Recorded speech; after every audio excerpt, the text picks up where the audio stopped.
بسم اللہ الرحمن الرحیم۔ فلائی نیوز کے تمام دیکھنے اور سننے والوں کو خوش آمدید۔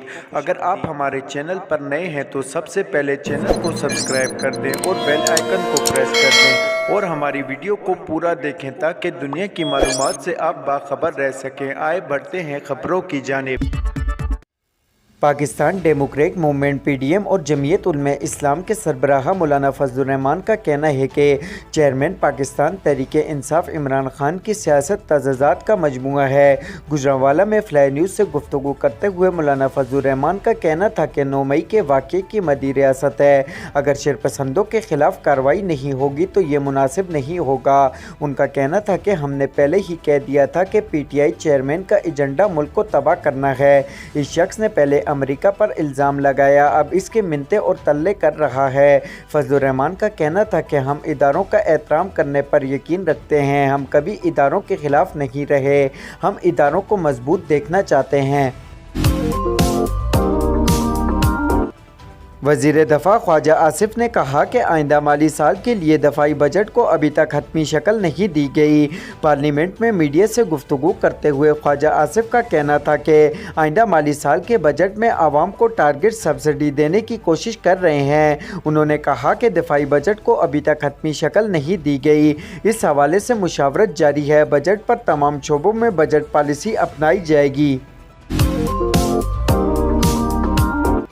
وزیر خارجہ بلاول بھٹو زرداری نے بغداد میں عراقی صدر اور وزیر اعظم سے ملاقاتیں کی۔ وزیر خارجہ 3 روزہ سرکاری دورے پر بغداد پہنچے، جہاں ایئرپورٹ پر نائب وزیر خارجہ محمد حسنین، پاکستان کے عراق میں سفیر احمد امجد علی اور دیگر حکام نے استقبال کیا۔ بلاول بھٹو نے عراقی صدر ڈاکٹر عبداللطیف رشید اور عراقی وزیر اعظم سے ملاقات کی۔ آسٹریلیا کے شہر سڈنی میں خالصتان کی آزادی کے لیے ریفرنڈم کروایا گیا، جس میں 31,000 سے زائد سکھوں نے خالصتان کے قیام کے لیے ووٹ ڈالا۔ غیر ملکی خبر رسال ایجنسی کے مطابق ریفرنڈم رکوانے کے لیے تمام بھارتی کوششیں پھر ناکام ثابت ہوئی، جس کے بعد آسٹریلیا میں خالصتان کے قیام کے لیے تیسرا مرحلہ تھا۔ اس سے پہلے ملبرن اور برسبن میں بھی ریفرنڈم کا انعقاد ہو چکا ہے۔ آسٹریلیا کی حکومت نے پرامن طور پر منعقد ریفرنڈم کے جمہوری عمل کو رکوانے سے معذرت کر لی تھی۔ واضح رہے کہ اس سے قبل آسٹریلیا کے علاوہ برطانیہ، جنوبیہ اور کینیڈا میں بھی ریفرنڈم منعقد ہو چکے۔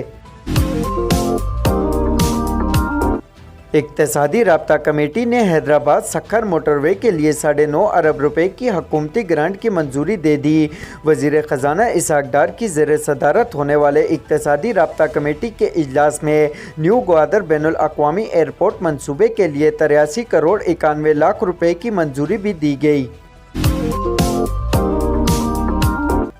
ایران اور سعودی عرب کے تعلقات میں مزید پیش رفت ہوئی اور ایران نے سعودی عرب کے دارالحکومت ریاض میں کل سفارتخانہ کھولنے کی تصدیق کر دی۔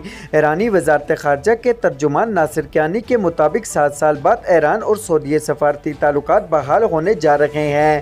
انہوں نے کہا کہ سعودی دارالحکومت میں سفارتخانہ، جدہ میں قونصل خانہ اور ICC دفتر کل منگل کو دوبارہ کھول دیے جائیں گے۔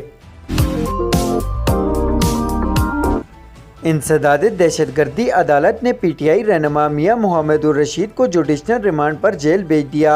پولیس نے پی ٹی آئی رہنما میاں محمود الرشید کا ریمانڈ مکمل ہونے پر انہیں انسداد دہشت گردی کی عدالت میں پیش کیا، جہاں دوران سماعت پولیس نے میاں محمود الرشید کے جسمانی ریمانڈ کی استدعا کی۔ پولیس کے تفتیشی افسر نے عدالت میں کہا کہ میاں محمود الرشید سے تھانہ نصیر آباد کے مقدمے میں تفتیش کرنی ہے، ان پر کلمہ چوک میں کنٹینر جلانے کا الزام ہے۔ میئر کراچی کے لیے پیپل پارٹی کا امیدوار نامزد ہونے کے بعد مرتضی وہاب نے سوشل میڈیا پر بیان جاری کیا۔ پاکستان پیپل پارٹی نے سندھ کے مختلف شہروں کے لیے اپنا نامزد چیئرمین اور ڈپٹی چیئرمین کے ناموں کا اعلان کیا، جس میں مرتضی وہاب کا نام میئر کراچی کے لیے چنا گیا، جبکہ ڈپٹی میئر کراچی کے لیے پیپل پارٹی کے امیدوار سلمان مراد ہوں گے۔